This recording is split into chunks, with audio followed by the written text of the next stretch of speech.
بسم الله الرحمن الرحيم. الحمد لله رب العالمين، والصلاة والسلام على نبينا محمد وعلى آله وصحبه أجمعين. أما بعد، الحديث 728 عن ابن عباس رضي الله عنهما قال: قال رسول الله صلى الله عليه وسلم: من صب أصحابي فعليه لعنة الله والملائكة والناس أجمعين. رواه الطبراني في المعجم الكبير والحديث حسن. إخوة الإسلام والإيمان، maanta taariikhda islaamka ay tahay 9kii bishii labaad safar sanadka 1447 isla markaana waafaqsan 3dii bishii 8 sanadka 2025. waxaanu ku jiray kitaabkeena ugu magac daray almuntakhabu min saxiixi sunan nabawiya wa ziyaadaatuhu, qaybtii aanu bilowna shalay oon nidhi acmaalun tuujibu lisaaxibiha allacnata, acmaasha u soo jiida qofka ama u waajibaysa lacnad maaragtay iyo wixii ku saabsan. shalay waxaan soo qaadanay maaragtay khuduuratu lacna, lacnada iyo khuduurada ay leedahay iyo khatarteeda, oo haddii qofku uu maaragtay uu cid kale u lacnado in lacnadii samaawaadka u kici oo laga soo xidhan, ardada ku soo noqon oo laga xidhan, midig iyo bidix ay fiirin iyo meel maaragtay makhraj ah, kadibna marka qofkii soo ganay ay dib maaragtay qofkii lagu tuuray ay aadayso. qofka hadduu munaasib u noqon waayo, ciddii soo maaragtay ku dhawaaqday ama tiri bay dib ugu noqonaysaa. idan khuduurada ay lacnadu leedahay meel cidla inayna istaagaynin, ciddii la lacnada hadday sidii loo sheegay ay noqon weyda inay dib ugu soo noqonayso qofkii. khuduuradaasaan ka hadalnay. maanta waxaanu bilaabaynaa marka intaa wixii ka dambeeya afcaasha iyo acmaasha qofka hadduu la yimaado lacnad maaragta uu mudan haya ayaanu maaragta sirdin doonaa hadduu ilaha yidhahdo. idan maanta ciwaankeenu waxa weeye sabu saxaabati, saxaabatu rasuulillaahi caydoodu waa waxyaabaha lacnada qofka u soo jiida wey. waxyaabaha qofka u soo jiida maaragta lacnada ay ka mid tahay sabu saxaaba, saxaabatu rasuulillaahi aflagaadadooda iyo caydooda. xadiidkan waxaa soo saaray alimaam الطبراني كتاب كيس معجم الكبير يا غير كيبا، وحديث حسنة شيخ البان رحمة الله عليه صحيح الجامع الصغير سلسلة صحيحة انتم حسن وكغدغايا، وإن كان علماء قاركود أي ضعيفين هيان وما ارتلو كلا ارتدوين، لكن نصوص بدن با سو ارورتي حديث بدن با سو ارورتي صحابة رسول الله عيدودو إنay maartay gaalnimo iyo wixii lam inay lacnada ay keenaysa qaarkoodna ay gaalnimo tahayba. inta markaan ka gudubna xadiidku macnihiisa muxuu yahay? cabdullahi bin cabaas wuxuu leeyahy rasuulka calayhi salaatu wasalaam wuxuu yidhi: man saba ninka caaya asxaabii asxaabtayda ninka caaya fa calayhi dushiisa waxaa lacnatullaahi, lacnad ilaahay baa dushiisa, iyo walmalaa'ikati malaa'igta lacnadeeda, iyo wannaasi bini aadamka lacnadooda ajmaciina dhammaan bini aadamkaas, ama dadkao dhanba maaragtay dhammaantood malaa'ig iyo maaragtay iyo bini aadam oo dhanba. ikhwatii fillaahi, sabu saxaaba waxaa weeyaan waa arrin khatara wey, aad mowduuc aad u ballaaran weeyaanoo falaqayn badan buu u baahan yahay, kama gaadhi karo. laakiin labaa loo kala qaadahayaa. haddii caydu ay tahay wax taabanhaya cadaaladda saxaabada oo uu qofkan ku caaya cadaalad xumo, ama uu leeyahayba wayba gaaloobeenba, ama uu leeyahay diin xumo uu ku sheegaya, waa gaalnimo wey. iyadu war kama jira midaas. waxaa kaloo ayadna gaalnimo cad ah haddii cid maaragtay umuna caaisho kale hadduu aflagaadeeyo oo uu ku caay maaragtay uu ku aflagaadeeyo xumaan iyo wixii lamidka ayadna waa gaalnimo wey. idan marka waa khatar weeyaan, waa khatar. waxaa kale saxaabinimo, marka qof mutawaatir saxaabinimadkiisa suxbadiisa oo nabiga inuu la saaxiibay oo saxaabi yahay mujmac ama mutawaatir ah hadduu asna caayo waa sidoo kale wey. idan saxaabatu rasuulillaahi ikhwatii fillaahi caydoodu midna gaalnimo martabada ugu sarreysa waa gaalnimo, midda ugu hooseysana fisqi iyo wuxuu noqonayaa qofka faasiq buu noqonayaa. marka saxaabatu rasuulillaahi caydoodu qofku wuxuu ku kasbanaya lacnada ilaah. marka fa calayhi lacnatullaahi markuu nabigu leeyahay ama khabar bay noqonaysaayo lacnad ilaahay baa ku dhacday oo ilaahay baa lacnadayba way noqon karta, ama in shay noqonaysaayo hadduu habaarayaaba فعليه هاهات لعنة الله لعنة إلهي دوشي ساهات إيه والملائكة ملائكة لعنة دوضة دوشي ساهات إيه والناس بين آدم كأجمعين الدمانت إن شاء النبي وهبارها يبا ومعنى هذا توقفك صحابة عاية إلهي هل لعنة ما أرتي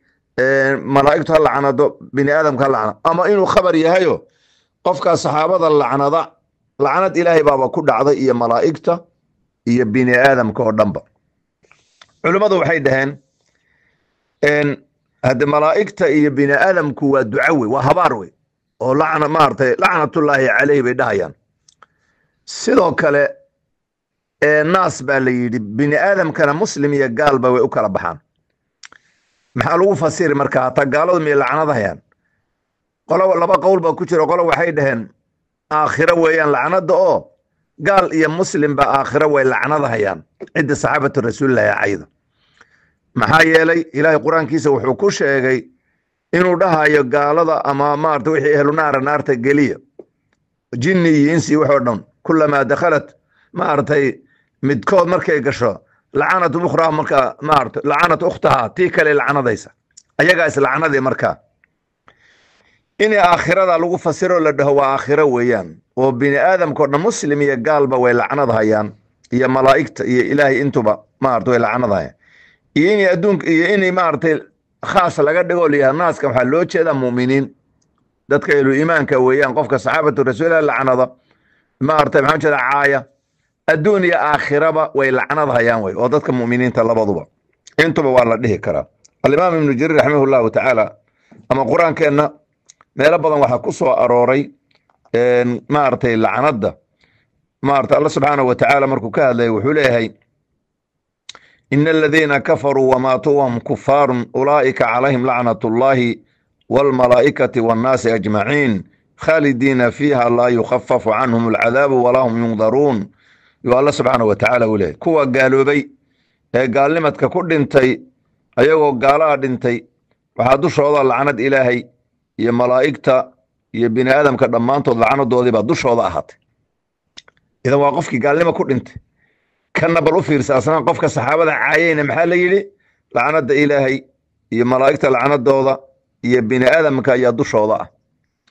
صحابة الرسول الله وضد إلهي دور تيوي قرآن كان إن بدن بالو أمانه محمد رسول الله والذين معه أشداء على الكفار رحماء بينهم بالله سبحانه وتعالى أوله لقد رضي الله عن المؤمنين إذ يبايعونك تحت الشجرة فعلم ما في قلوبهم والله سبحانه وتعالى أوله والسابقون الأولون من المهاجرين والأنصار والذين اتبعوهم بإحسان رضي الله عنهم ورضوا عنه انت صورنا وآيات تطلع إلى أن تقوم الساعة آيات لا آخرينها يويان إلى أن تقوم الساعة سيدوك عقيدة السلف الإمام أبو جعفر الطحاوي كتاب كيسا عقيدة طحاوية لو مقعدري صحابة الرسول الله مركو كهلا وحيري حبهم دين وإيمان وإحسان وبغضهم كفر والنفاق والطغيان شعيل كصحابة الله تعالى هذا والدين يا إيمان يا إحسان يا وناق ويابل بغض وضع النعيب كذا يا كراهية ذا ما أرتي صحابة الله كراهية الله نعاه الله عرضه كفر يا وحويان بالنفاق يا حد قذب ويابل حبهم دين وإيمان وإحسان وبغضهم كفر ونفاق وطغيان إذا إخوتي في الله صحابة الرسول الله يقفك عاية أما وحكا الشيغة وطعن ويانو النبي محمد بدورها والدين تدورها هيا الصحابة دي نو سو نقليسay islaamka soo naqlisay markii wax laga sheego hada waxay soo naqliyeen waxba laga sheegaya idan diin la'aan ba meesha imanaysa marka waa gaalnimo iyo khatar bay keenaysaa marka saa darteed nabigu wuxuu yiri man sabba asxaabtayda ninka caaya فعليه وحدوشيسا لعنة الله بدوشيسا والملائكة والناس أجمعين بدوشو مارت يدوشيسا إلهي اللعنة ديسا ملائكة اللعنة ديسا هي بني آدم كاللعنة ديسا أي الدوش هذا مركا أما وهبارو فعليه هاتوي أما وورو وحويان خبرو ويبقى هاتويان إلهي اللعنة ديسا ملائكة بني آدم كلهم اللعنة ضحي إذا إخوتي في الله خلاصة دي نحرك وحوي صحابة رسول الله عيضا لا أفلق أدية وحيابها سوتشيدو كميديها قفك أسوتشيدا لعنت فما بالك قفك قاليسية محاضو مالين رافضة يا الشيعة عنت إيران وحي لمدك صحابة الرسول الرافضة وحير مويان صحابة أغلب كودا ويبقاليسين دور حبة مويان ويبقاليسين هيان ويقاليسين هيان مركا دي عيبة هذا لقاها لينيكي قاليسية محاضو مالين قف صحابة الرسول الله قاليسية أما عايي انتان اسكو إيمانينا والله ديه منهج تقارب هل اسكو سوى دوادو aad bay u fogtahay hal iska ilaaliyo markaa saxaabatu rasuulillahi caydoodii aflagaadadooda iyo diinta caydeeda iyo hal iska ilaaliyo nabiga caydiisa iyo arrimahaas oo dhan waa arrimo khatara oo gaalnimo qofka ku ridahaya ilaahina subhanahu wa ta'ala waxaan weydiisanaynaa bi asmaa'il husna wa sifaatihi al-ula inuu xaqana tusanugun irtaaqo xaqa raacitaankiisa hal mar baan xadiidka ku celinaya lafdigiisa alxadiithu 728 عن ابن عباس